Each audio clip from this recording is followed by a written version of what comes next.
खुलि हरदोब्रा एबार नों खुलि हरदोल' खुलि हरदोल'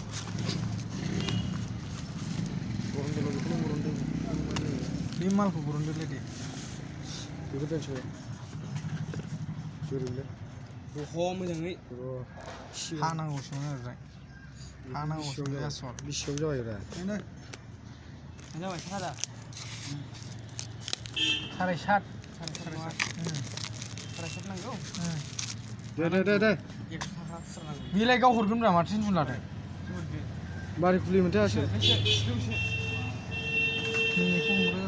जाबाय जाबाय बेखौनो होफैदोब्रा गावसोरनि फिसाखौ पेमेन्ट जायासै Realme C1 आनबक्सिं होनहरदो Unboxing ओइ बेनो होखायोना देनजार खबर नियम खुलिहोलायबाय नों C1 रियेलमिसो Realme C1 20 तारिखआवबा 7,000 मोनगौमोन 5 थाखा लस जालायबाय सिगां